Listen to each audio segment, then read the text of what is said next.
Our next session is on Central Asia and Russia, and it is going to be moderated by Dr. Christianna Bonnin, who's assistant professor at the American University of Sharjah.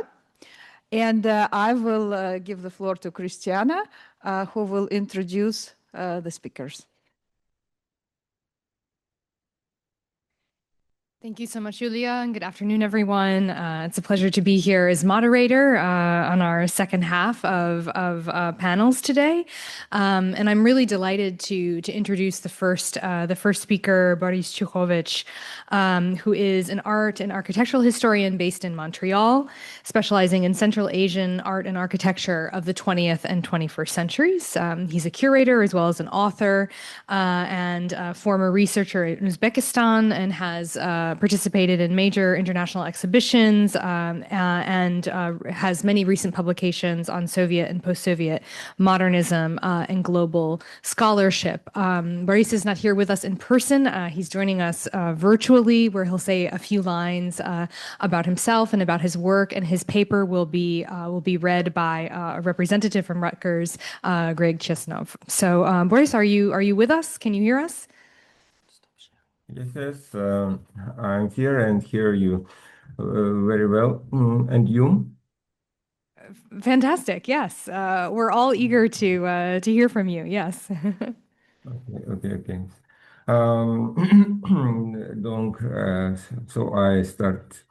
Dear colleague, many thanks to the organizer for inviting me, and I will be happy to be in the same room with you, but I could not interrupt my professional trip to Kyrgyzstan. Also, since my internet connection here seems to be unstable, the organizer suggested that the assistant Gregory could read my paper. I'm grateful for them for this option, and I will try to participate in the general discussion.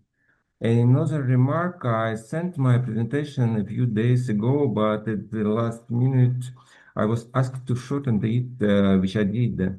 Therefore, I apologize if transitions between some sections seems too superficial to you. And now, Gregory, the floor is yours. I wish you a great presentation. Oh, great. Okay, now I'm back to sharing.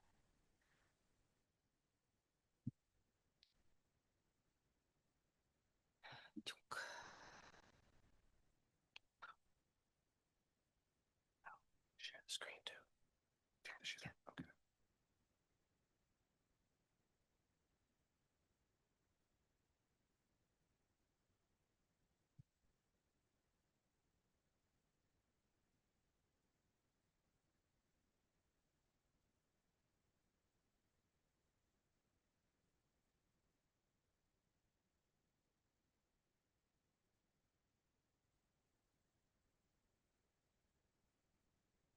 Good afternoon. I'm honored to present this work. According to a formula born in 17th century France, literary translations may be either beautiful but unfaithful or faithful but ugly. This rhetorical cliché comes to mind when I reflect on nonconformist artists in post-war Uzbekistan. I would suggest that if an artist there was known, he was not a nonconformist. And if he was a nonconformist, he remained unknown. Accordingly, those I will discuss today were, as a rule, not nonconformist in the strict sense of the term, although at later stages of their careers, they sought to highlight particular episodes of resistance to socialist realism and recount instances of criticism of their work by official Soviet institutions. There were, however, completely or almost unknown exceptions, and I will be glad to speak about them. My presentation will be organized chronologically, and I will conclude with several observations. In post-war Uzbekistan, the pioneers of Soviet art, who in the early post-Soviet decades came to be classified as avant-garde artists, were living their final years. Alexander Nikolaev, Alexander Volkov, Mikhail Kurzin died in 1957, while Viktor Yefimtsev, Ural Tansykbaev, Nadezhda Kashina, Nikolai Karakhan, and Aganes Tativasyan remained creatively active into the 1970s. Chronologically, they fall within the period of our conference focuses on. However, the subversive stages of their work were left far behind. Not all of them, however, conducted themselves in the same manner after the war.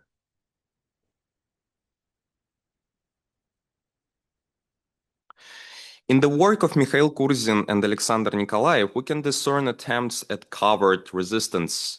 Thus, Mikhail Kurzin, who spent 10 years in Kolyma and 6 years in Siberia, painted a series of still lifes replete with food upon his return to Tashkent. In the post-war USSR, food was scarce for all inhabitants, given the severe limitations on the average ration.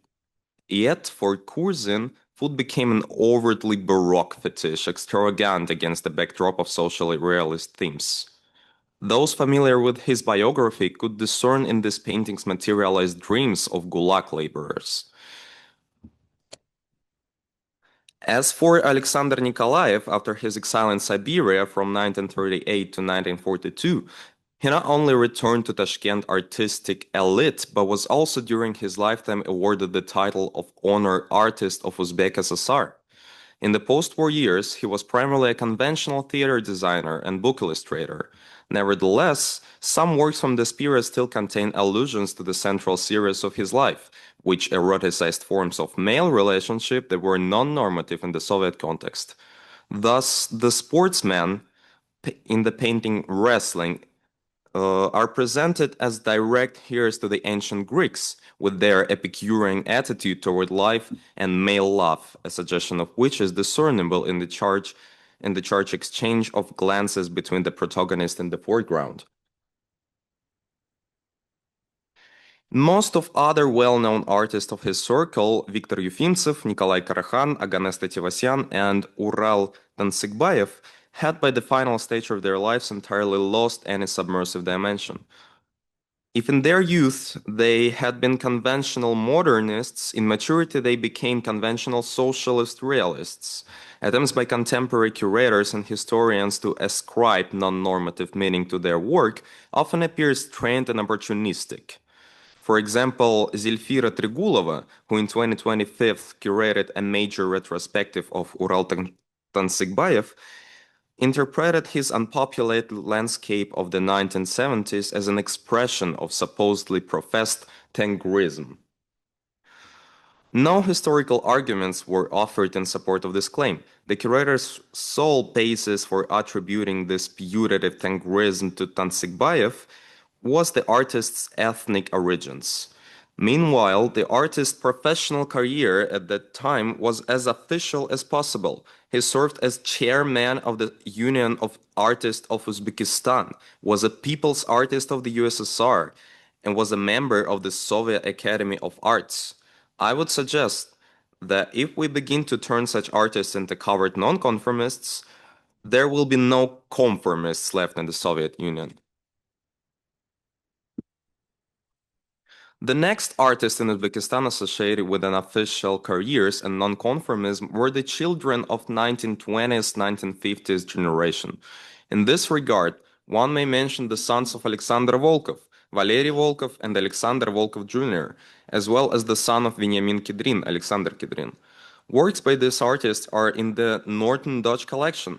I would suggest that Dodge's selection was primarily motivated by the fact that none of them worked as orthodox socialist realists. They did not, for example, produce portraits of leaders or paintings on industrial themes.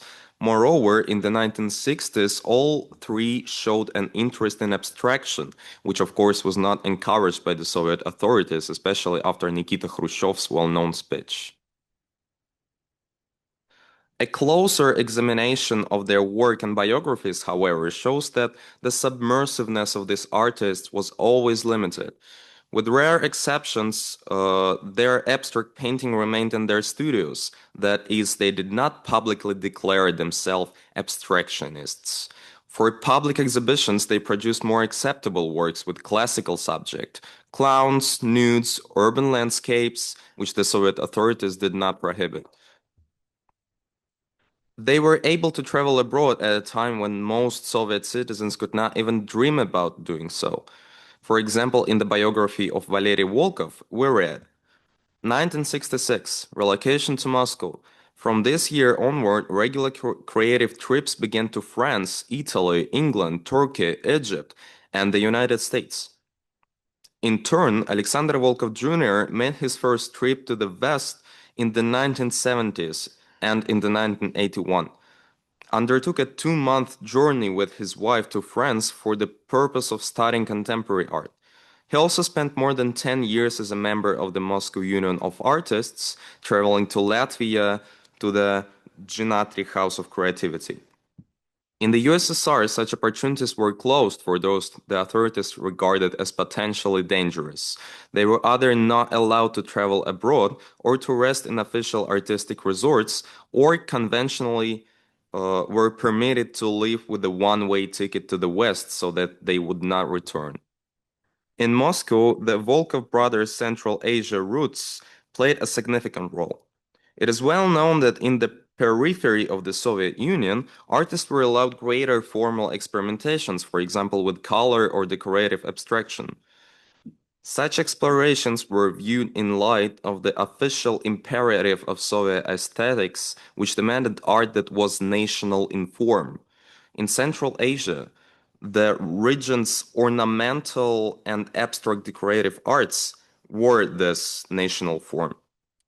Thus, experiments with abstraction, actively suppressed in the Soviet center, were treated more leniently by the authorities when undertaken by artists from Central Asia or the Caucasus. Alexander Kidrin clearly understood this nuance and shifted his practice towards contemporary ceramics that could be integrated into architecture as decorative elements.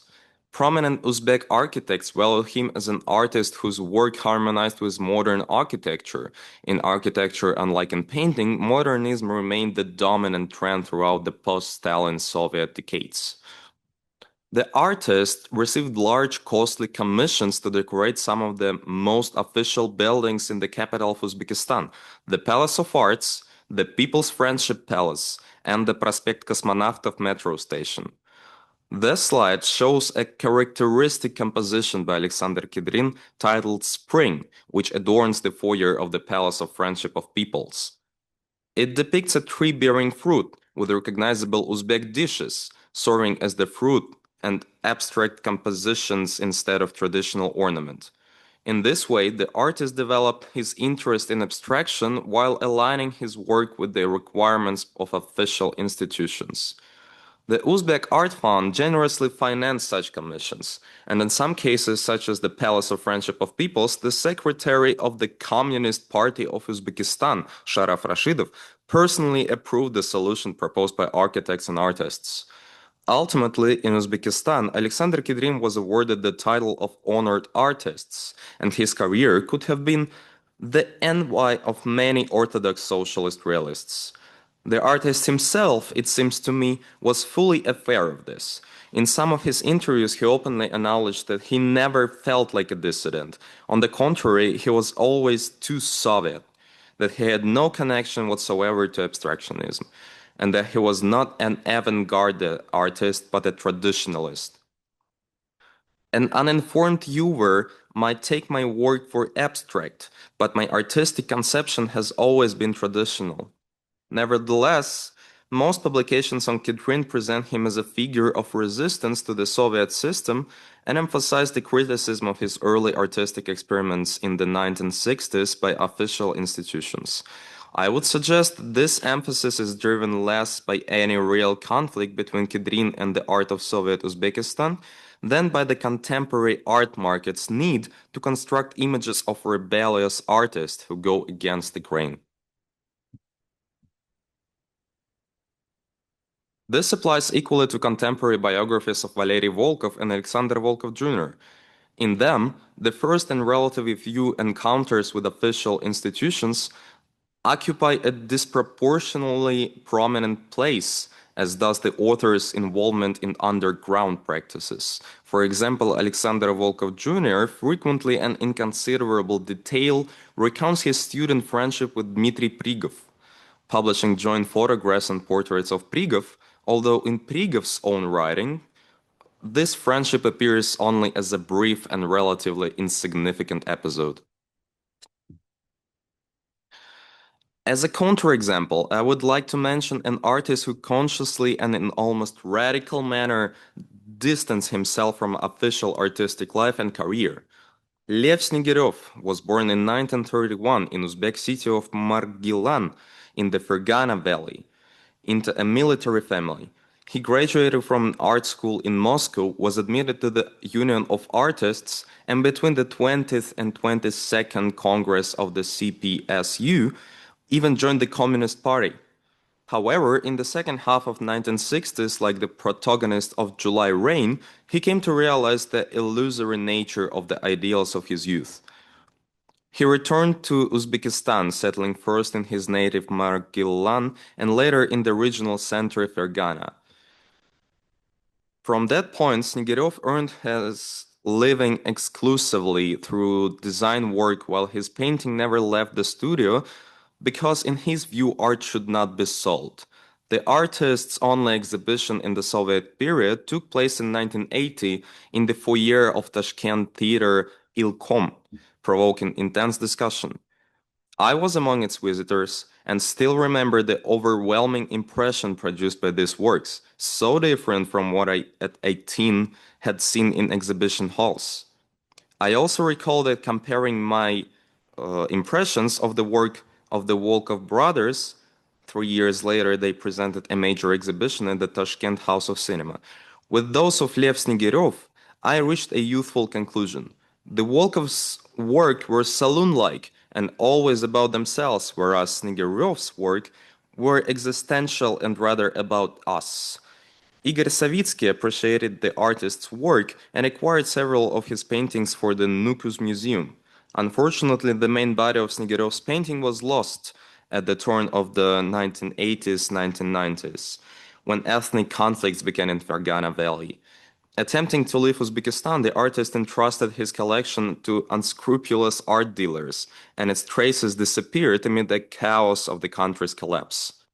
Only in 2000s and 2010s were several exhibitions of the painter held in Moscow, first in galleries and later at the Museum of the Orient. However, this showed mainly his graphic works, which he had managed to preserve. As a result, the artist's name became better known than it had been in the Soviet period, when only a very small circle of art enthusiasts in Uzbekistan was aware of his existence.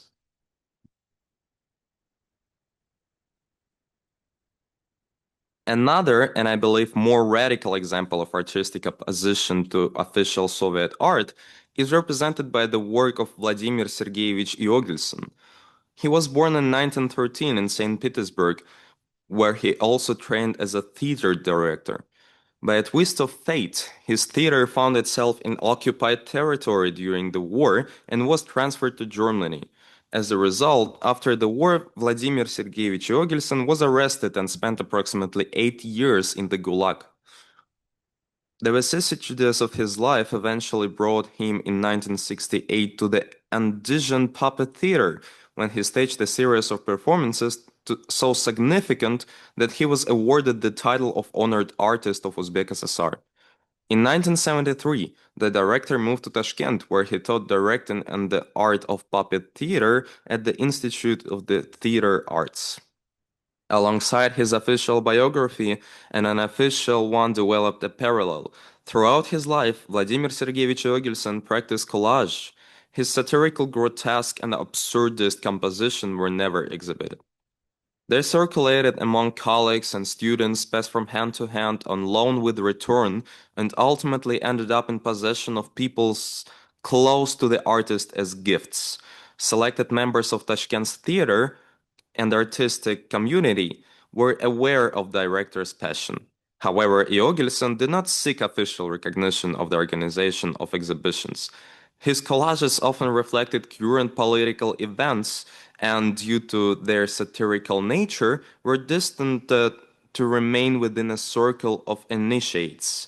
It may be argued that Eogilsen was closest to contemporary art in its present-day understanding. His practice were independent, carried a message, and its medium embodied an aesthetic of patchwork and hybridity that came to the forefront of international contemporary art at the end of the 20th and beginning of the 21st century. The problem, however, is that his works scattered among his students have very little chance of ever becoming a coherent collection for study and exhibition. These fragmentary traces can now be found only on the internet in very poor resolution without attributing or dating. When discussing alternative forms of art in Soviet Uzbekistan, one should also mention artistic communities.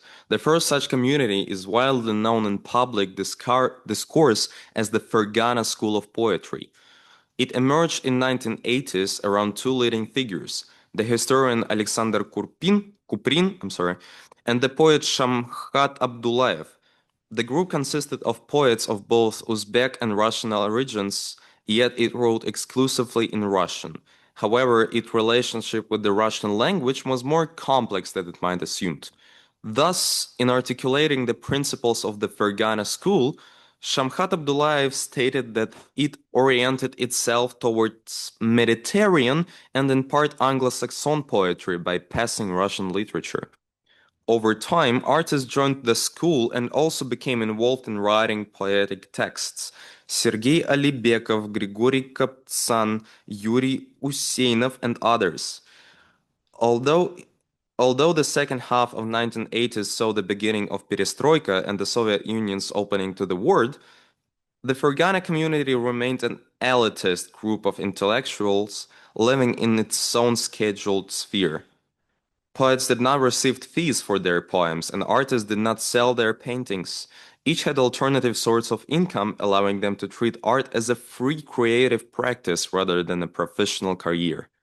The Fergana School of Poetry's complex references, spanning a wide range of poetic texts, philosophical sources, and references to cinema, primarily Italian and French, gradually migrated into the works of the artists who joined the group. Their paintings, such as those of Sergei Alibekov represented in Zimmerli collection, became a field of postmodern play with signs and symbols drawn from a wide variety of cultures, with the possible exception of Russian and Soviet ones. In the political cataclysms unfolding in the collapsing country entered the artist's field of vision, they appeared in the works as absurdist delirium. For instance, a rhinoceros running through the streets of Fergana, depicted by one artist after the inter-ethnic pogroms of the late 1980s. Overall, however, it may be said that the group did not register the collapse of the USSR, and its members began to leave Fergana and later Uzbekistan only after the republic had gained independence. If the Fergana school focused on culture, another alternative art cluster in Uzbekistan was actively engaged with the problems of contemporary society. This refers to Ilkhom Theater, founded in Tashkent in 1976, by the young theater director Mark Whale. Ilkhom became the first non-state theater in the USSR. At the beginning, the theater's actors did not receive any salary. Performances usually began around 10 p.m. after state theaters had finished and their actors could make their way to Ilkhom for the next production. The theater's production were centered on a social critique and reflected the sensibilities of the Soviet intelligentsia, who perceived a crisis in the state and its ideology and institutions. Gradually, an art community formed around the theater, including composers and visual artists. Jazz and contemporary music concerts were held there, and the theater foyer became a venue for art exhibitions. It hosted artists who, for various reasons, found it difficult to exhibit elsewhere, such as the aforementioned Lev Snegiryov, as well as more conventional and even officially recognized artists who were drawn to the foyer's free spirit and its absence of exhibition committees and ideological gatekeeping. As a result, a paradoxical situation emerged, revealing the relativity of the boundary between official and unofficial art in the USSR.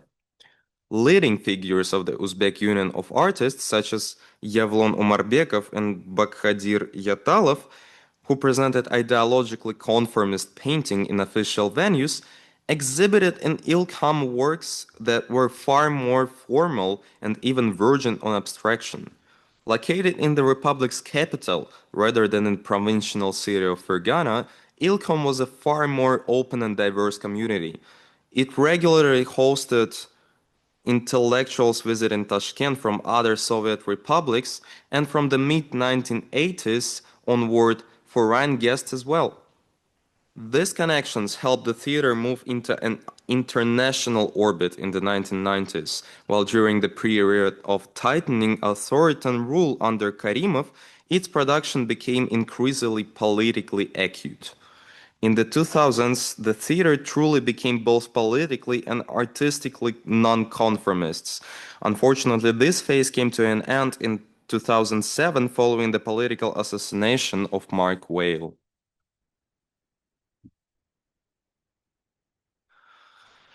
In the late 1980s, observing the life of the Moscow underground from the inside, the art historian Alexander Yakimovich outlined its institutional structure in comparison with the Soviet nomenclatura. He wrote in particular, "It is noteworthy that in both cases the same root is used, noma nomenclatura. At the basis of the psychology and functioning of these chosen individuals lies the principle of privilege. In one cases, it signifies access to internal cornucopias such as dahas, especially distributing systems, sanatoria, appointments to positions. While in the others, it signifies access to foreign patrons, diplomats, and correspondents who provide publicity, Western currency, and opportunities to travel abroad. It should be noted that the anti-official Noma guards access to its own cornucopia just as jealously as the official nomenclatura defends its rights, benefits, and privileges within the country. In contrast to the Soviet Moscow and Leningrad underground, alternative art communities in Uzbekistan could rely only on themselves. There were no foreign embassies or collectors. The small number of culture institutes and the narrow intellectual milieu was unable to support this artist financially or emotionally. Paradoxically, this at times led to more radical alternative practices expressed not only in rejection of an official professional career, but also of any career whatsoever. A common feature of the cases I have just discussed was the artist's refusal to treat their creative work as a means of making money. This made their lives more difficult and perhaps reduced their output, yet it also freed them from the need to follow conventional paths. However, after the onset of perestroika, artistic life in Tashkent began to resemble that of Moscow in certain respects. Allow me to quote from my still unpublished 1995 text. If the new unofficial artist required the authorities' sanction to move forward, and if a social contract with those previously excluded from the internal underground life was necessary, it was entered into with ease.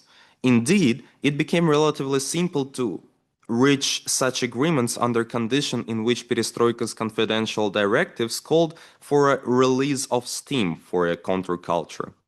Thus, instructors of the Central Commit and heads of departments of Komsomol city commits made probably without intending to an outstanding contribution to the development of the newest art in Uzbekistan. Thanks largely to them,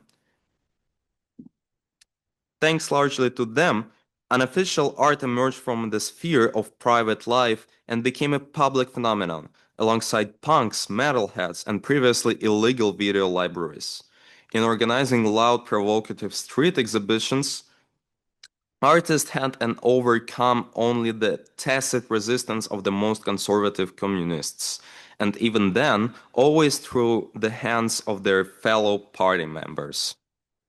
All of this once again demonstrate the relativity of nonconformist models, as well as the diversity of the institutional structures and value system of late Soviet culture. When new generation of artists began to cultivate as a professional strategy reputations as opponents of official aesthetic, sometimes overshadowing those who resisted it more discreetly yet more effectively. Thank you.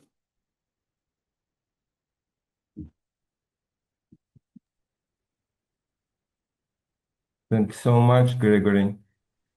Thank you.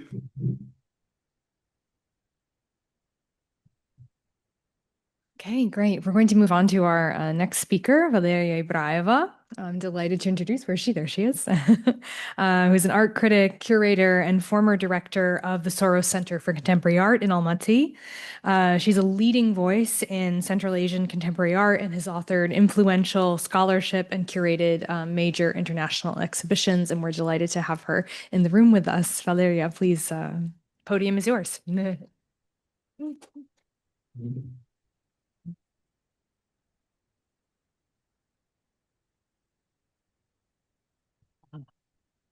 Hello. I'm sorry, I prefer to speak Russian because my English is very poor. Sorry. And thank you to Armen, кто любезно согласился мне помочь. И спасибо большое, конечно, организаторам за приглашение, потому что нас не очень часто приглашают, поскольку наше искусство, ну и страны, в общем-то, не очень известны в мире.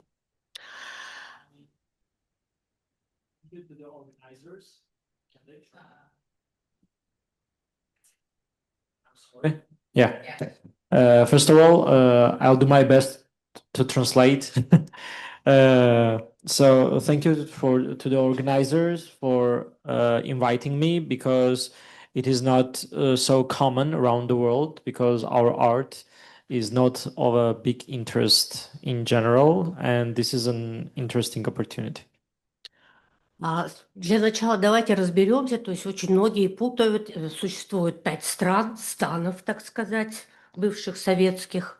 Два из них, Узбекистан и Таджикистан, это земледельческие страны, имеющие традицию изобразительную, миниатюра, архитектура, орнаментика. Три остальные страны, Туркменистан, Казахстан и Кыргызстан, это бывшие остатки кочевых империй, которые не имели европейской традиции. So first of all, I would like to mention that there is a big difference around these 5 countries, because 2 of those, Tajikistan and Uzbekistan, have an agricultural history, and 3 other countries, they are more nomadic in a sense. И вот этот самый номадизм, номадическая культура, это не европейский тип и не тип придворного искусства, что было в земледельческих регионах Средней Азии. Это особый тип культуры, который не предполагал стационарных видов искусства. So that's why it is to understand that this is a non-European type of culture based on a nomadic way of life, not stationary, which doesn't require fine arts, like in a sense that other countries would do. Вот. Ну, сейчас я перейду к Казахстану. And now I'll talk about Kazakhstan. То есть Казахстан – это страна, пережившая голод 1920-1922 года. Kazakhstan is a country that went through starvation in 1920s and 1930s. И 1930-1933 годов, And also from 1930 to 1933. поскольку советская власть пыталась загнать кочевников в колхозы. Because the Soviet regime was pushing the nomadic people of that country into kolkhoz, like a collective farming system. В результате из 6 миллионов оригинального населения Казахстана вымерло 3 миллиона. As a result, 3 million out of 6 million of the indigenous people of Kazakhstan died. Далее Казахстан являлся одной из самых крупных отделений ГУЛАГа. And other than that, moreover, Kazakhstan was one of the biggest geographical regions of Gulag. То есть это лагерь Карлак, Степлак, Алжир, Акмолинский лагерь жен изменников Родины. So the names that were just pronounced, like Kalpak, I don't remember all those. I'm sorry. Еще один раз название, пожалуйста. Карлак, Степлак и Алжир. Algier are these camps for the enemies of the state, including the wives of the like these enemies of the state, the traitors. Yeah, thank you.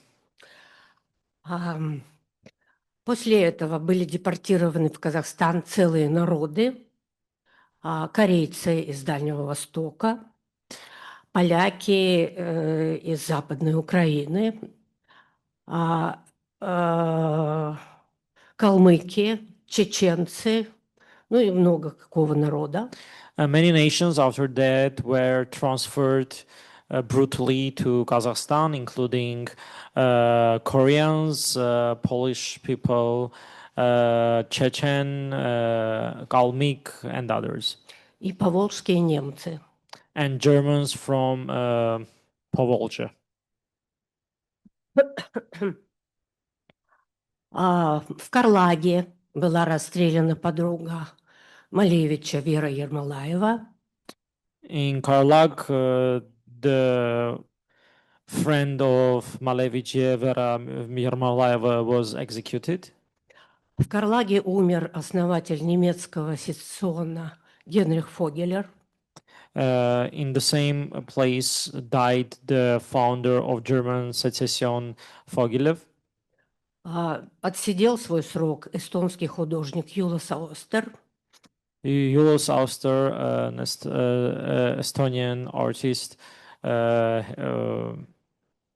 was imprisoned there as well. Ну и еще можно очень долго продолжать.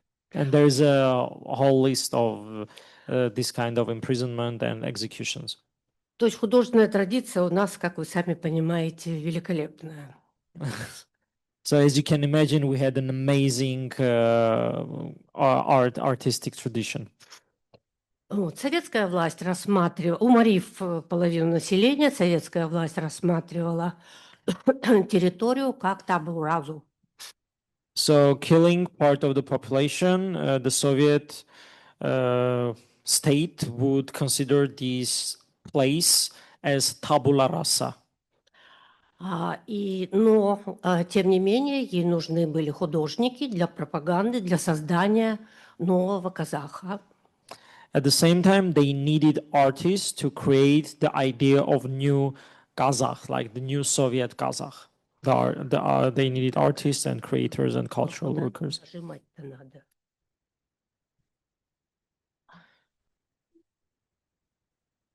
Я думала, здесь кликер.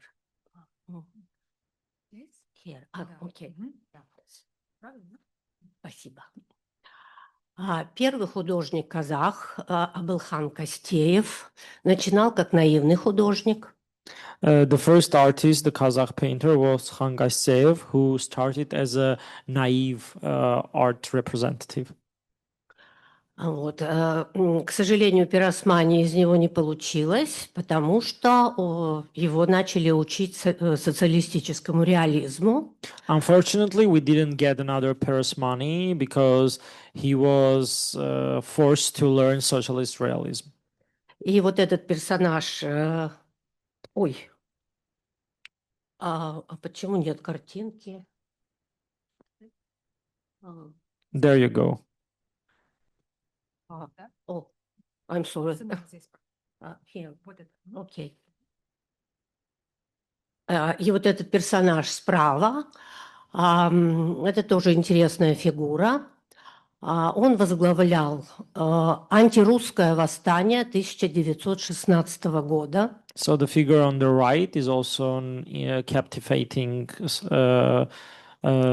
historical person, as he was leading the anti-Russian movement in 1916. 1916. Yeah, 1916, yeah. Окей. Но поскольку 1916 очень близок к 1917, то в историческом процессе он стал лидером коммунистического движения в Казахстане. But as 1916 is very close to 1917, under some circumstances, he somehow became the leader of Communist Party. То есть это такой же фальшак, как, например, известный поэт Джамбул. So it is the same fake story as with the celebrated poet Jambul. Которых тоже было два. Один был реальный казахоязычный поэт. And there were two of them. One was real Kazakh poet. А второй был придуманный поэт, которого переводили 10 переводчиков на русский язык и восславляли Сталина. And second one was a made-up person who was translated by 10 different translator to Russian, and he was just celebrating the figure of the glorified Stalin. Yeah. Thank you.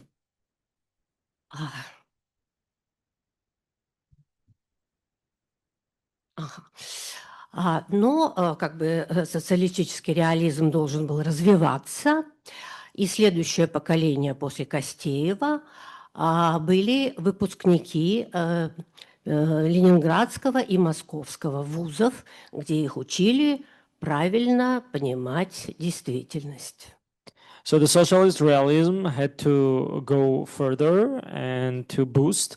That's why the next generation after Kostev graduated from Moscow and Leningrad Academies of Arts, where they were where they studied how to depict in quotes the reality.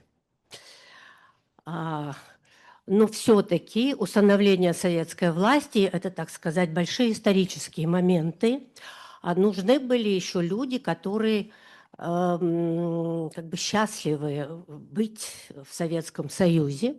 Also, the start of the Soviet Empire, the Soviet Union, was a big essential chapter of the history, and so for this formally they needed people who were happy about this.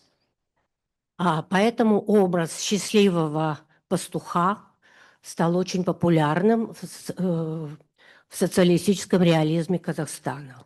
That's how the idea of happy shepherd became very popular in the socialist realism of Kazakhstan. Ну, тем не менее, они были разные. Этот героический. And nevertheless, all these happy shepherds were different. This one is heroic. Следующий оптимистический. The other one is very optimistic. А следующий лирический. And last but not least, lyrical. Тем не менее, несмотря на то, что художников, чаще всего детей-сирот, обучали в центральных художественных вузах, куда невозможно было простому человеку поступить. Это был так называемый нацнабор. And nevertheless, many orphans would get into what was the name of the куда поступали? В Питер и в Москву. The orphans would get into do the same two academies in Moscow and Leningrad, which was called Natsnabor, that we can just Квота. that we can translate like a national selection for the academies. There was like special number of places for different nations. That's the idea. Но, тем не менее, художники, ну, не всегда слушались того, кто их учил. At the same time, artists didn't always listen to those professors and like these artists that would teach them. И они придумали, что они будут создавать казахский язык живописи. They came up with the idea of creating the Kazakh visual language, or like the Kazakh language of fine arts or painting. Здесь еще счастливый пастух. There is another happy shepherd by Ibraeva, as you can see. Но форма, как вы видите, совершенно другая, то есть она меняется. Основой вот этих вот больших модулей, плоскостных пятен послужила идея казахского ковра войлочного. But as you can see, the form is quite different. The aesthetic reminds the patterns of the Kazakh carpet. И они экспериментировали с традиционным искусством прикладным довольно долгое время. Это так называемые наши шестидесятники. They had like this wave of experimentations with Kazakh applied arts for a long time. This is their like artists and generation of 60s. Like шестидесятники, as we call them. То есть модернизм у нас утвердился вот каким-то очень странным способом, не оглядываясь на западное искусство. So the modernist idea was spread in Kazakhstan in a very unique way, not somehow echoing the Western tradition. В том же 1969 году, как и Сариев, художник Садыханов написал триптих под названием 1916 год. In the same 1969, the artist Sadykhov created this three-part triptych piece, which is called 1916. То есть это тот самый, вот руководил которым вот тот самый персонаж во второй картинке моей презентации. Where the central figure is the same historical persona from the second slide from 1916. The mythical person who was like the historical person who was anti-Russian but became like this leader of communists.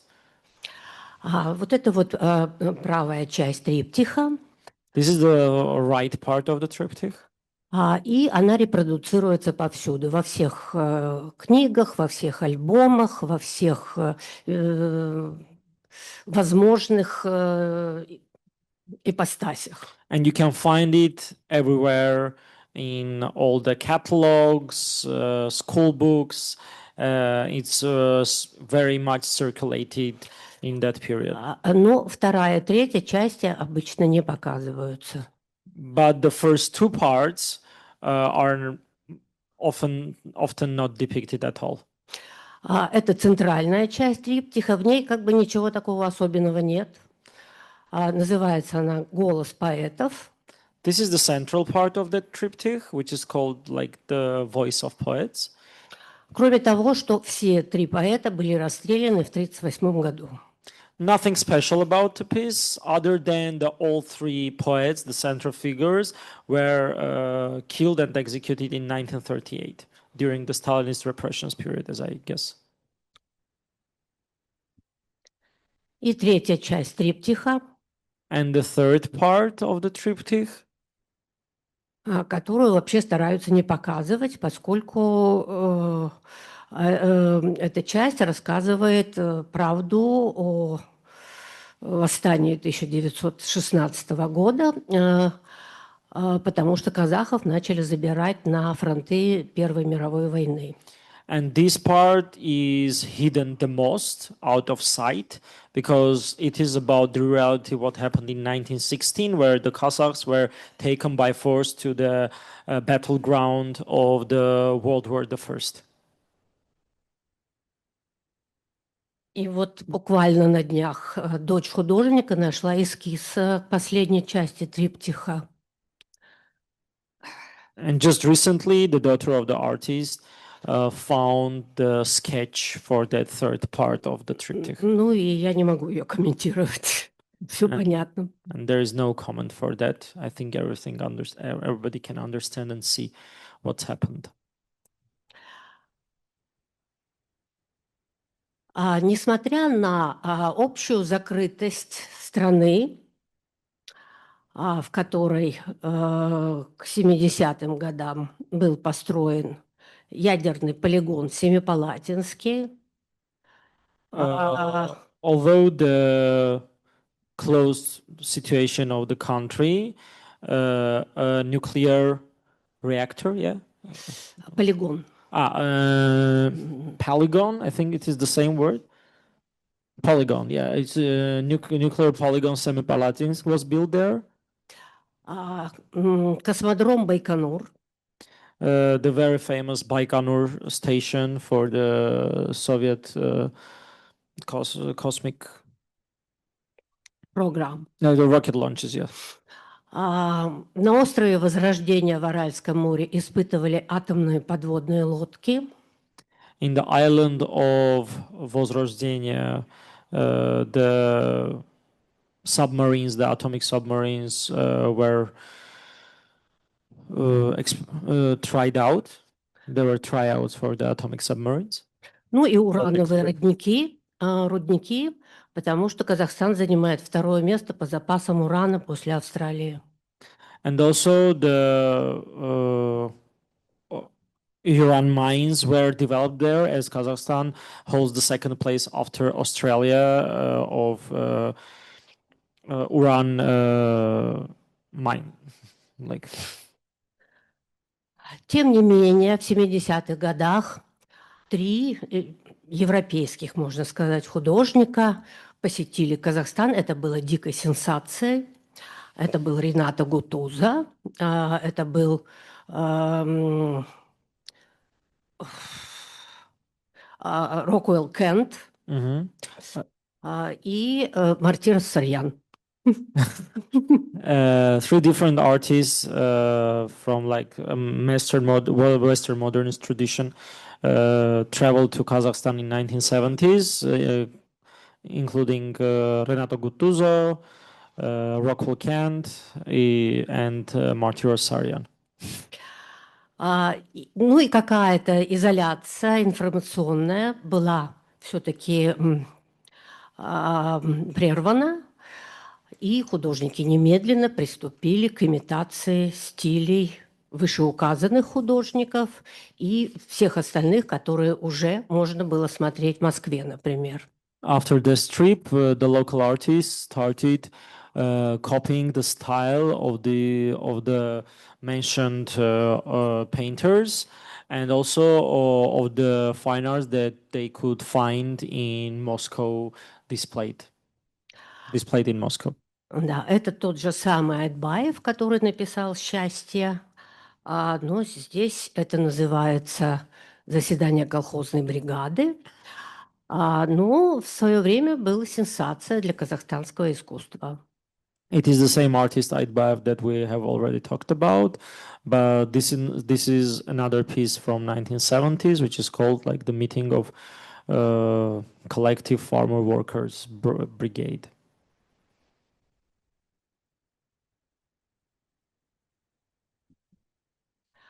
Ну, это Матисс, как вы понимаете. As you can see, like an imitation of Matisse. Это Ван Гог, как вы понимаете. Van Gogh. А это Джакометти.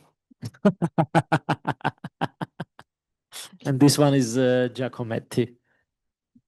Ну, создан на 10 лет раньше Сокола.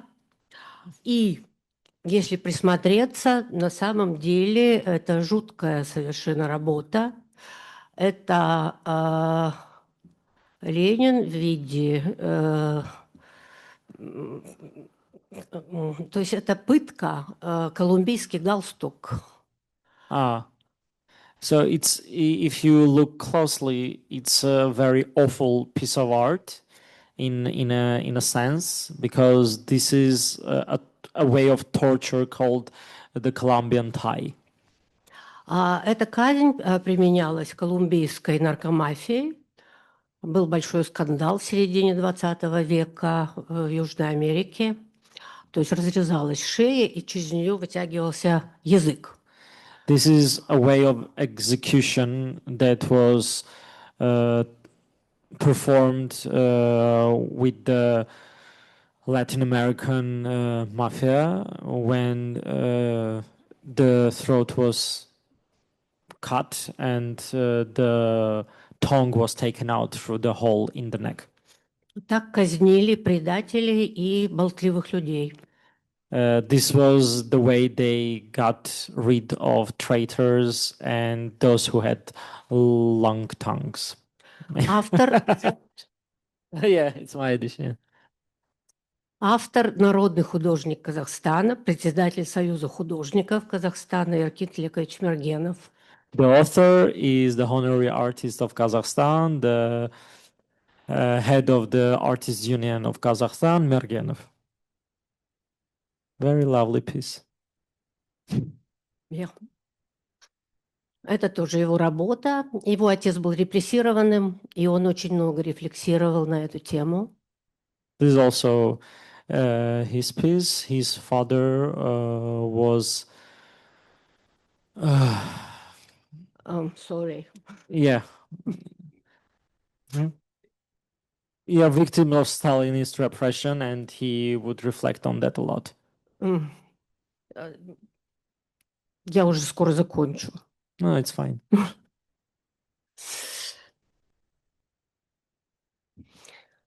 Следующий художник обращался к теме бытовых проблем городских. Это первый городской художник-урбанист в Казахстане. The next artist would relate mostly to this urban issues. Like he's the first one that would create on this topic in Kazakh's art.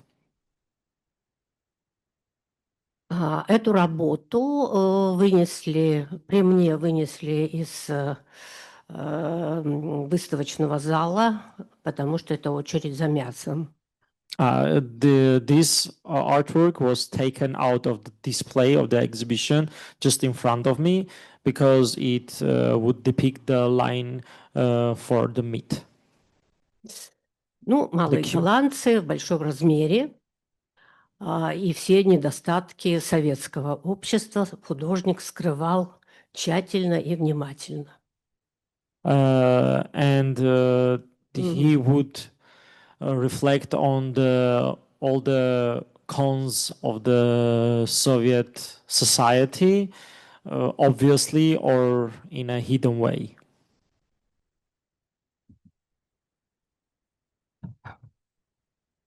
Ну, это тоже известный сюжет. Из-за нее в 1989 году художник получил Государственную премию Казахстана. For this artwork in 1989, the artist got the State Award of Kazakhstan. Это не произведение искусства, это паспорт художника, которого много довольно в музее Зиммерли. Ну, то есть там все написано. Yeah. You can see the portrait of Akumulaev, and his works were purchased by Norton and are part of the collection. It is just the way he depicted himself, and you can see his signature as Pink Floyd. And he was only 16 years old. It's his first passport, I guess. В 1986 году состоялось восстание на площади, связанное со сменой казаха-руководителя на русского руководителя республикой. In 1986, there was a восстание. Rebellion, yeah. Okay. There was a rebellion in the square because the Kazakh leader was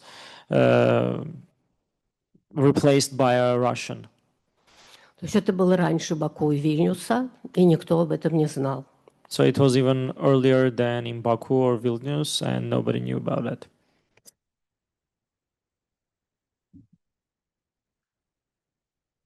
Этому событию посвящена работа Садыханова. So this is the painting that reflect on that historical event by Sidykhanov, a dog devouring its puppies.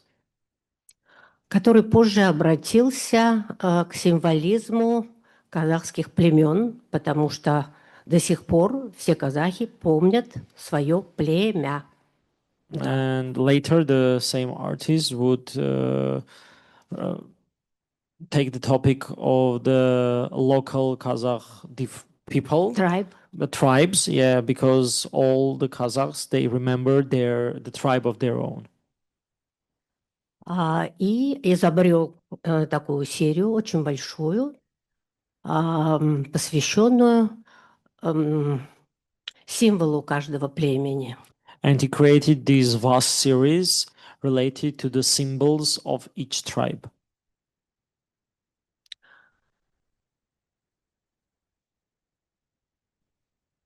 And these are different works of that series. Эта работа также посвящена восстанию 1986 года. This artwork is also about the events of 1986, the rebellion. Это упавшая тюркская скульптура, так называемый балбал. You can see demolished, is it the right word? Yeah, okay. Turkish statue. Ну и дальше художник развивал эту тему. And then he would develop the same topic. Ну и заканчивается, то есть последние годы перед независимостью возникают художники еще более дерзкие. And in the late 80s, we can see a new generation of more bold artists. И еще более грустные. And more, in a way, sad and sad. I don't like the word sorrow, like related to sorrow artists. Спасибо большое, Армен, на самом деле. I'm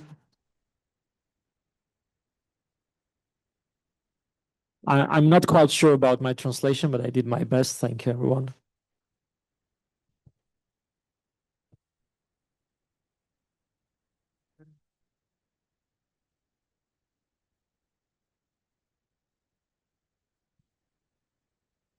Okay. Thank you so much, Valeria. Okay, I'd like to introduce our final speaker on this panel about Central Asia and Russia is Nikolai Malinin.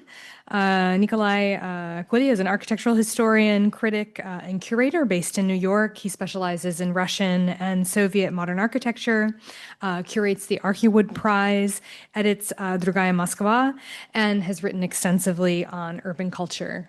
Kolya, the podium is yours.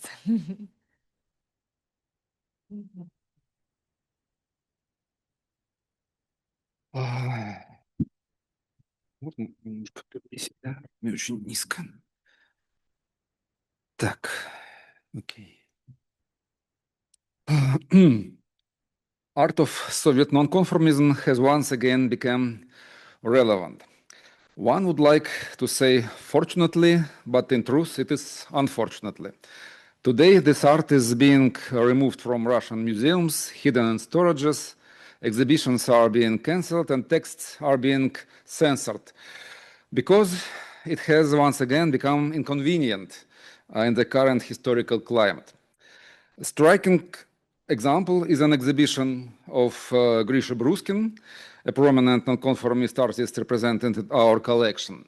His show, Grisha Bruskin's Skin Change, which opened at the State Tretyakov Gallery on March 2022, just 1 month after Russia's invasion of Ukraine, and closed only 2 weeks later.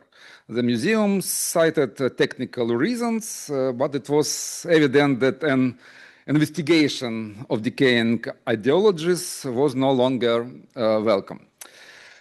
In a sense, this situation seems like a triumph for nonconformist art. If it is being banned again, it suggests that it remains alive, relevant, and authentic. And yet, this is also its failure.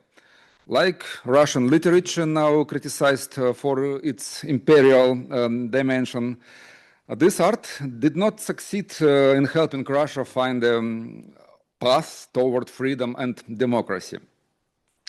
2 years ago, we began working on this website at the moment when it had already become nearly impossible to organize exhibitions with the word Russian in the title.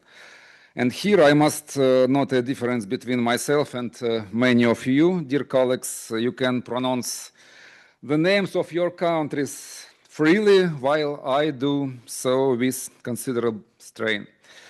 We thought this might be the right moment for a careful and serious study and reassessment of the collection in here at the Zimmerli Art Museum.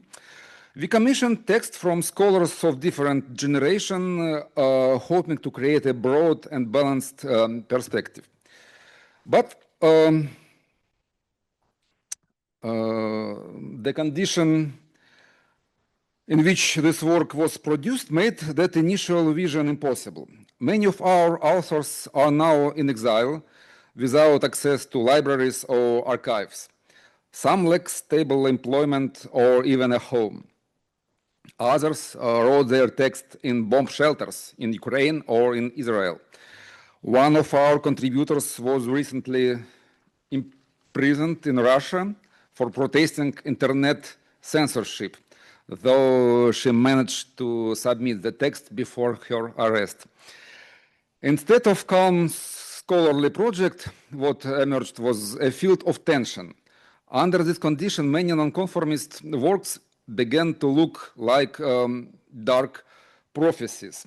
The Russia we once hoped belonged to the past, the empty faces in Oleg Tsalkov, the grotesque figures of Mikhail Shemyakin, the militarized imagery of Grisha Bruskin, bleak characters of Boris Mikhailov and Bratkov, has emerged as a contemporary reality. In developing this project, we borrowed a principle from the Soviet life, the practical of bundled sales, торговля дефицитом с нагрузкой, если кто-то помнит, что это такое было. At first, I offered the authors to choose the artists they wanted. But the most famous artists were quickly taken, leaving others unclaimed. So I proposed a solution. Each author could write about a well-known figure, but only together with a lesser-known one. This approach revealed a vast field of overlooked artists. Many contributors embraced the task as a kind of rescue mission, contacting relatives, searching archives, reconstructing closed biographies. In the end, they produced 350 texts. It is astonishing to realize how many remarkable artists worked in Moscow and Leningrad over just 3 decades, and even more astonishing that Norton Dodge managed to identify and collect them. The scale of this work is, I believe, unprecedented, and never before has nonconformist art been presented so comprehensively in a single project, once all the texts are uploaded. And I began to feel that this might be a last opportunity to do so, given both the situation in Russia and the changing global attitude toward it. This led to an important question. How do we define the value of nonconformist artists today? Are all 300 figures equally significant? I had hoped that such a large body of text would allow us to identify new interpretive frameworks, perhaps even a new perspective emerging from the dialogue between Russian and Western scholarship. But I must admit that this expectation was not fulfilled. The present moment makes such distance impossible. This war has erased the horizon toward which the nonconformist once aspired. This war returned us to a bipolar world defined by opposition to Europe and the United States, a world in which these artists clearly aligned themselves with the West. So, what then defined this art? What criteria or value emerged from these 100 texts? I would highlight 3 main themes. First, nonconformism is deeply rooted in the Russian avant-garde. This is not a new idea, but across hundreds of texts, it becomes strikingly evident. One could almost construct a genealogical map, Kazimir Malevich leading to later abstractionist, Vladimir Tatlin to kinetic and conceptual practice, and so on. In the 90s, it seemed that nonconformism might follow the same trajectory as avant-garde. Suppressed, then rediscovered, then elevated to the status of a national cultural brand. Like Russian avant-garde in the opening of Olympic game in 2013.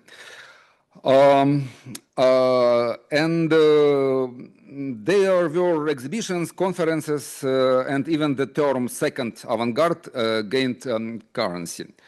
But there was a crucial difference. The nonconformists were still alive, and they acted accordingly. They resisted institutionalization, they rejected official recognition, and often refused the honors offered by the state. Many choose to remain in exile. Which brings me to the second theme, the absorption of Western modernism.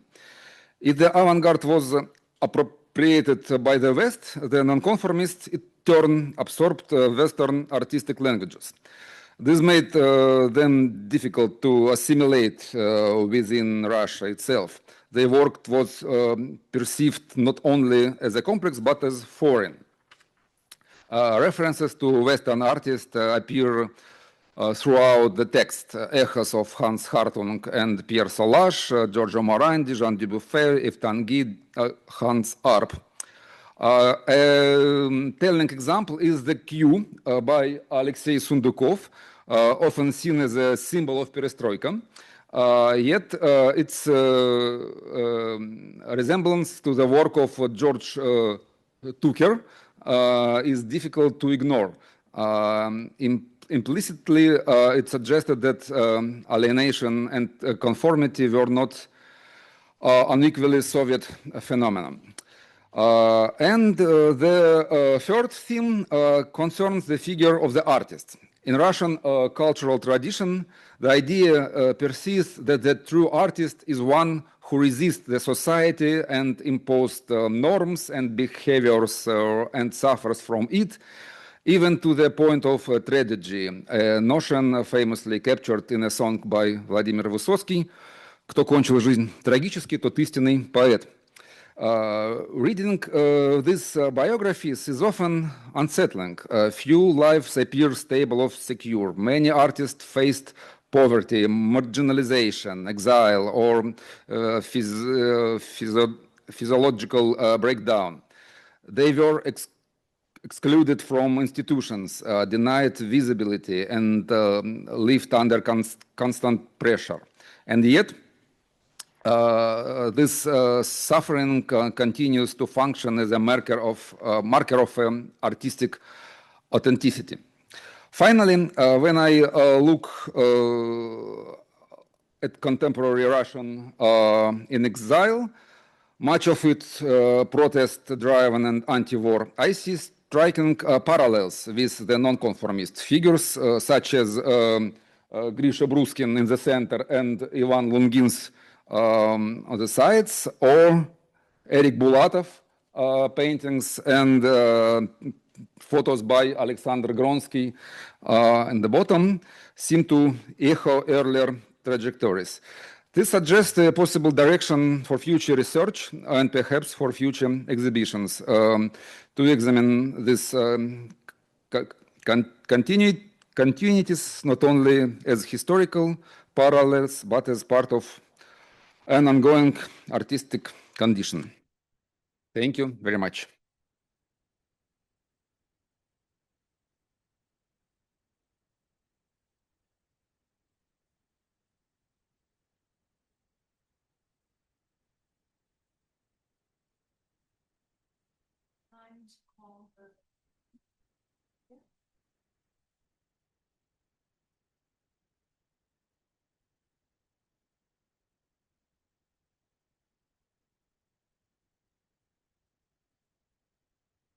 Yeah, Valeria. Yeah. You sit to the stage, and I hope we can connect Boris Chukhovich and everything on his movements. And I will attempt to translate it.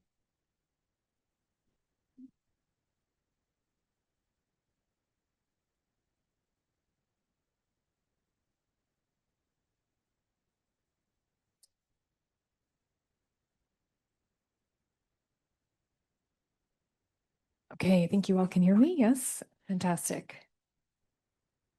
Okay, thank you so much, everyone, for 3 papers that I think provide so much rich material for discussion, and in many ways also historical overviews, a sort of a approach that I noticed repeated throughout the papers. I have a few questions for each of the speakers that I'll put forward, and then I think we can have discussion, and of course I think there'll be a lot of questions from the audience as well, and I'm aware of our time, but we have time, which is great.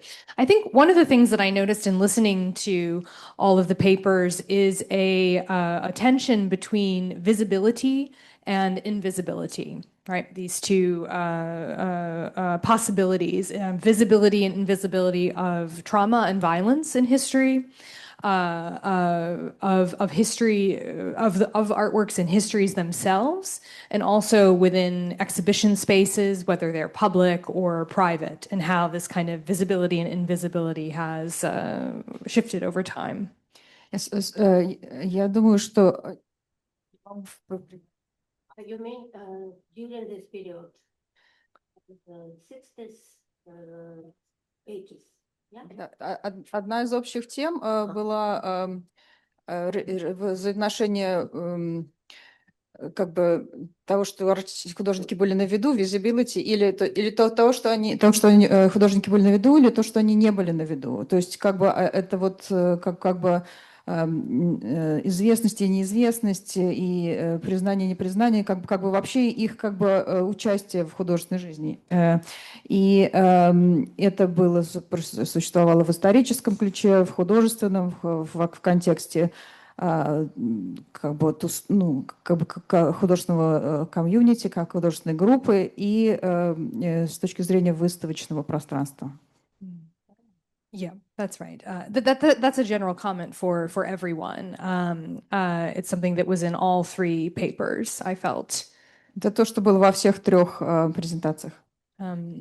For Boris, I have a question. I was really interested in one of the statements that you made early on in your paper, in which you said that if we focus too much in a way on the multiple valences of art in Kazakhstan, we might not have any conformists left.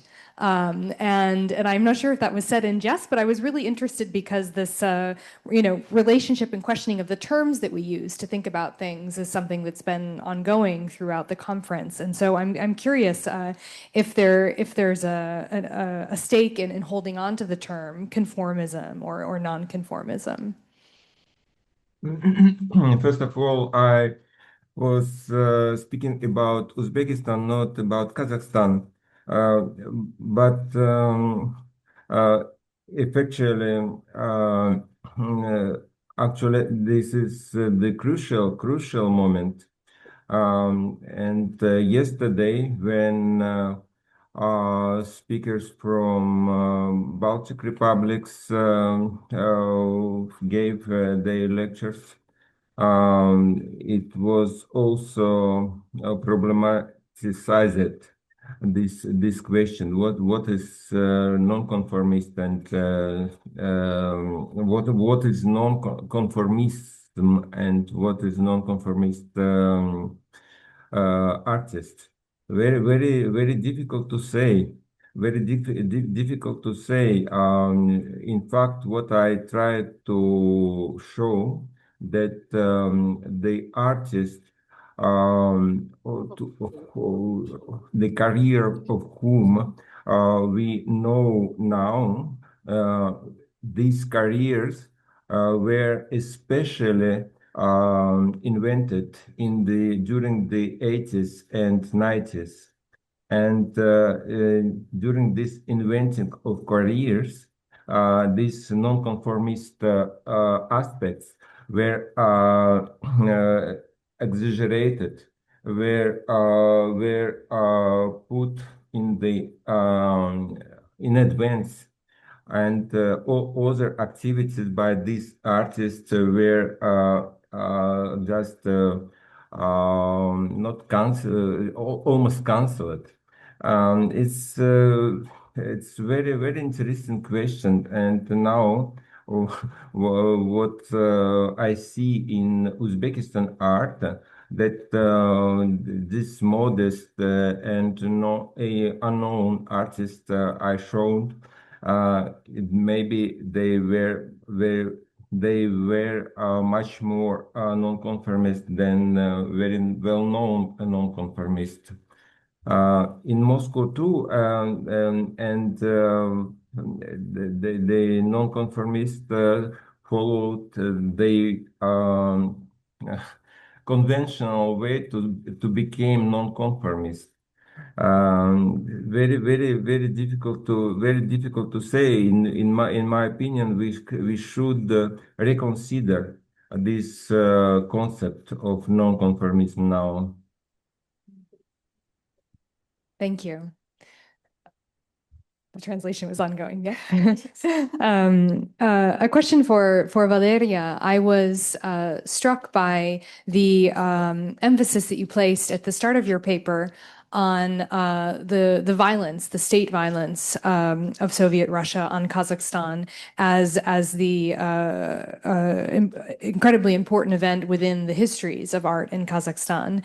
And then later in the paper, the images that are made by some of the earliest Kazakh and Kazakhstani artists of steppe, which is incredibly beautiful, right, and romanticized, lyrical. And I would love to hear you speak more about about the relationship that you see between beauty and violence within this history of art in Kazakhstan, particularly around representations of the steppe, which is, of course, a site of state violence, as well as, right, then depicted in such a beautiful manner later. Этот вопрос заключается в взаимоотношении жестокости, да, и красоты в искусстве Казахстана, в особенности в отношении к тому, как изображалась степь в искусстве Казахстана. Правильно?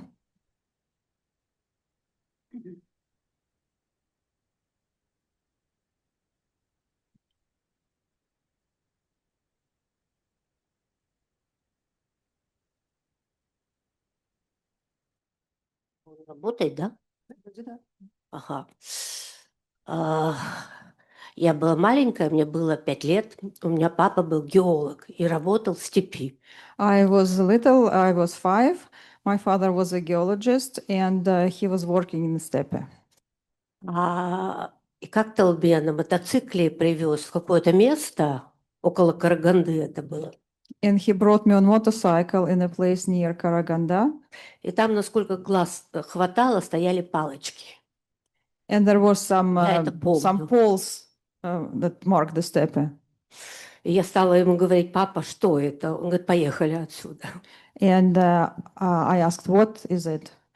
And he said, let's go out of here.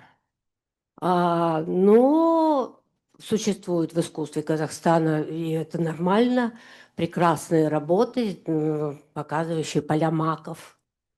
And there are works in Kazakhstan art, wonderful works that depict poppy seed fields. Сделанные из пластиковых пакетов. That are made of plastic bags. Это экологический проект Соли Сулейменовой, которая тоже представлена в музее. И это очень удачный ход художника, которая показывает и красоту степи в том числе. This is an ecological project of Сулейменова. Да, Соля Сулейменова. Who that also shows the beauty of the steppe. In relationship to, my question was in relationship to the violence of histories in the steppes, so not just beauty in relationship to violence. Violence, because she starts your paper talking about the history of the Gulag in the steppe, and these deeper traumatic histories in the steppe. Ну, про ГУЛАГ я уже рассказала. Вопрос в жестокости. Yeah. Are the poles are connected with the Gulag? Это могилы были. Могилы. These were the graves with the poles mark the graves. И это было около Караганды, то есть там, где находился Карлаг. And it was near Karaganda, where there was famous camp Karlag.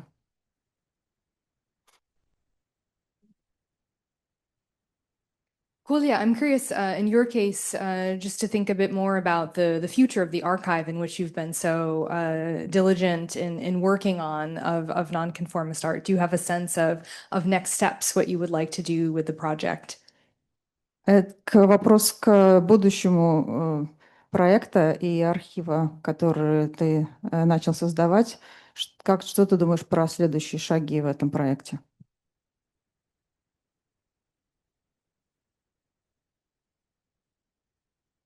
Ну, мне очень... Извините, я отвечу на русском, потому что мне очень интересно сейчас, какая будет реакция на сайт, когда мы его запустим, потому что мы действительно огромное количество туда вывалим художников, которых, может быть, раньше никто не знал.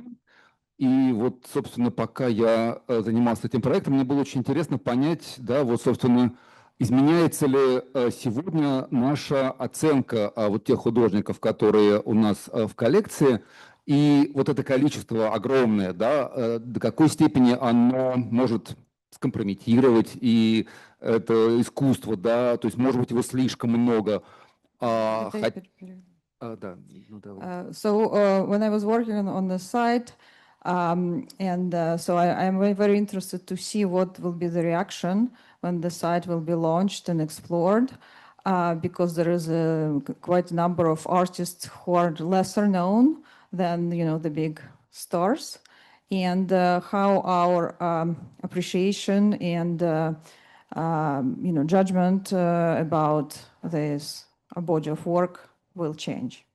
Просто когда я вот сейчас рассказывал, да, мы собрали 350 статей про 350 художников, но там вообще-то у Доджа еще много есть, да, то есть можно продолжать оттуда как бы вот выбирать и выбирать, или, может быть, наоборот, нужно остановиться, и вот я понимаю, что вот сейчас мне очень интересно, какая будет реакция, да, то есть вот как это будет воспринято, вот такое огромное число вот этих художников, и поэтому ну, я бы, да, в зависимости от этой реакции бы понимал бы, как нужно двигаться дальше.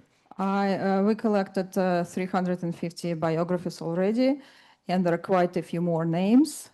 And so, depending on the feedback, we shall determine the next steps, how to proceed. I think we should open it up to questions from the audience. Yeah.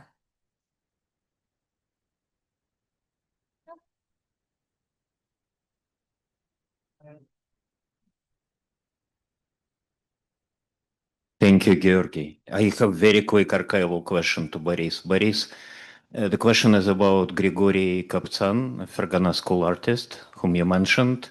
And in the caption to the slide, it says Grigory Kaptsan, and in the brackets, Kahelet. And I guess it's his pseudonym. And if it's his pseudonym, if he worked under this pseudonym in Uzbekistan or after he immigrated to Israel. Kahelet is the Hebrew for the Ecclesiastes in the Bible. Thank you. This is true.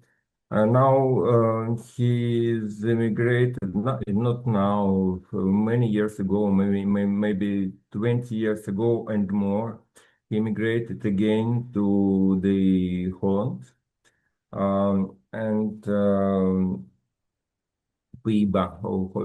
Holland, yes.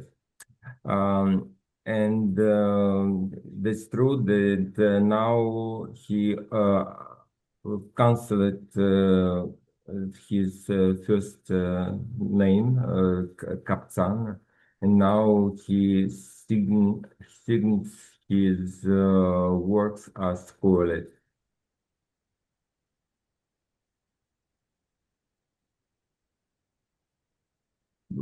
I have a question for Valeria. Should I ask in English or Russian? I mean, yeah, okay. And then you translate the question to if you would like. So, у меня вопрос, что касается этих художников, шестидесятников, которые рисовали так называемые этнографические типы, этнографические портреты, там, пастух и так далее. Да, да. И вы упомянули там локальные цвета и так далее. У нас есть практически такая же тенденция в Грузии. В 60-х особенно обращаются художники к теме кур и пастух и всяких. И это снимается еще в фильме. Очень остро. Это потому что это на самом деле реакция против коллективизации и того, что горы были опустошены от населения, которых привезли еще до Второй мировой в города. И вопрос такой, не думаете ли вы, что там есть некая, мы уже в третий раз, по-моему, сегодня произносим это слово, то есть самоориентализация со стороны художников. И еще некий момент регионализма американского. Потому что, может, они берут какую-то инспирацию от американского регионализма и переносят в свою реальность. И плюс, Павел Кузнецов вспомнился со своими локальными цветами. Я бы сказал, что там все три момента. Я лично так вижу, но я ничего не знаю в казахском искусстве. Let's translate the question. Okay, I'll translate it. That was my question, sorry. Okay. It was a long one. So, I mean, My question is this. In the generation of 60s, we saw several ethnographic types, so-called ethnographic types, ethnographic portraits, and you mentioned the locality of the colors in relation to the carpets. I forgot to say that in Russian, that's for sure. Another thing I thought about Pavel Kuznetsov, who was very famous for those local colors in his, I think, early 20th century paintings. And also, don't you think that there is some source of inspiration from pre-war American regionalism? Because I see that as self-reflection, just like Rocco Kant or Kutuzov, who was maybe one of the few acceptable Western artists. Thank you.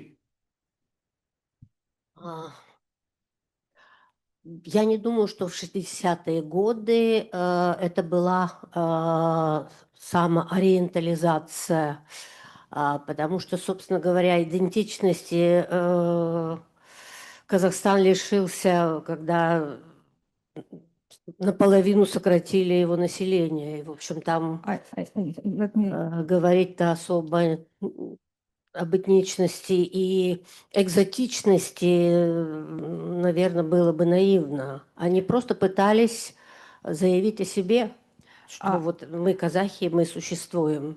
I don't think that in the 60s it was self-orientalization, especially considering that there were half of population died, and I think they were just trying to kind of tell about the nation that they are Kazakhs and we exist. Вы знаете книгу Ладжа Сулейменова «Я»? Нет. В то же самое время поэт Ладжа Сулейменов написал книгу, где прочел слово о полку Игореве, применяя свое знание казахского языка, и нашел в нем очень много прямо казахских слов, ну, тюркских, общетюркских. At the same years, the author Alja Suleimanov published a book where he took the ancient Russian epos, the world about Igor's army, Prince Igor's army, and read it with his knowledge of Kazakh language, and discovered a lot of Kazakh words in this epic poem. Ну, а поскольку всегда испытывался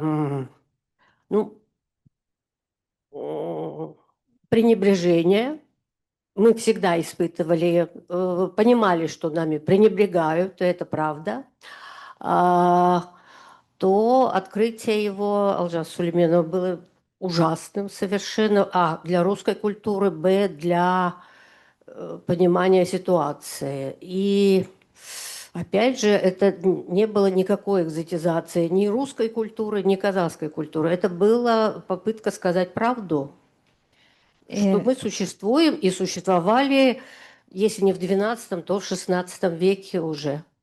And it was a horrific discovery for the Soviet state, especially considering the kind of looking down at the Kazakh nation. And basically, that was not also orientalization, nor neither of Kazakh nor of Russian culture.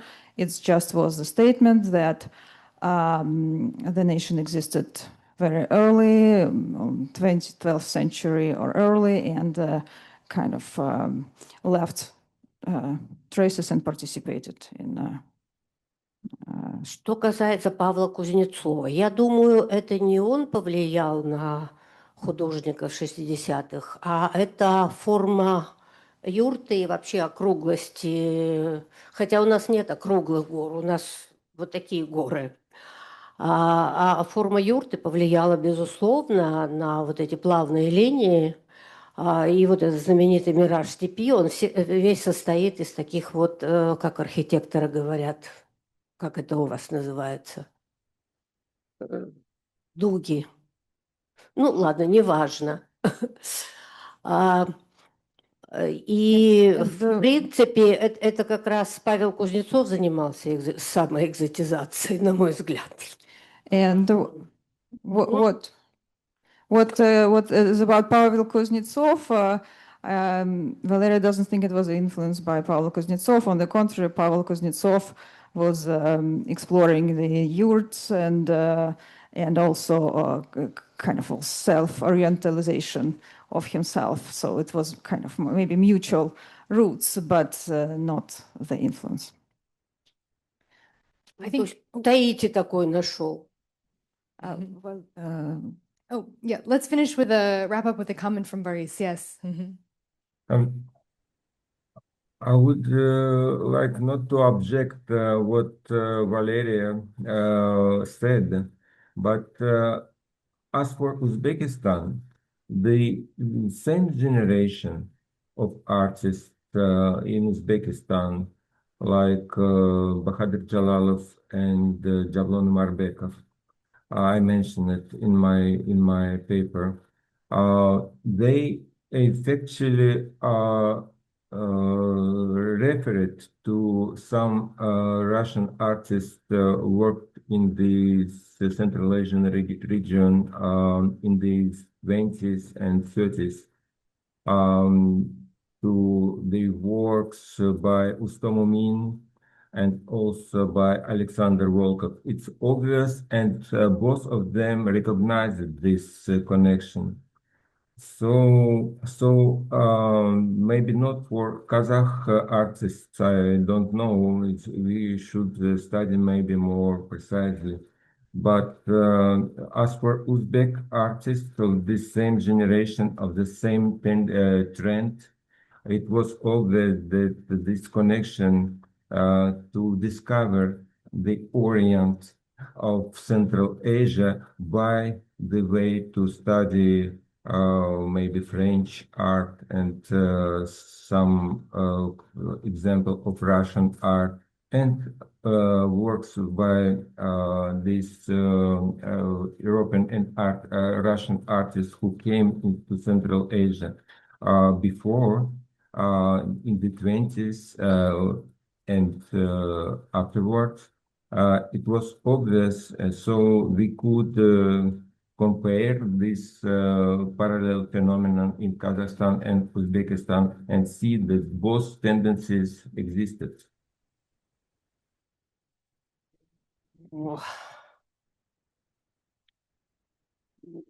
Я на самом деле даже не знаю, что сказать, потому что у вот этих наших шестидесятников был манифест и была программа. То есть они хотели вот создать казахский язык живописи, и они это делали. То есть влияние, конечно, каждый художник испытывает влияние, но они делали то, что поставили себе целью. Oh, I don't even know what to respond, but in the 1960s in Kazakhstan, these artists had a special program to create a Kazakh style in painting, and they were pursuing this goal and doing what they wanted to achieve. I think let's wrap up there. Thank you all so much. Thank you to our three speakers on this panel. And there's so much here I hope will continue in the coffee break. Thank you, everyone. Please join me.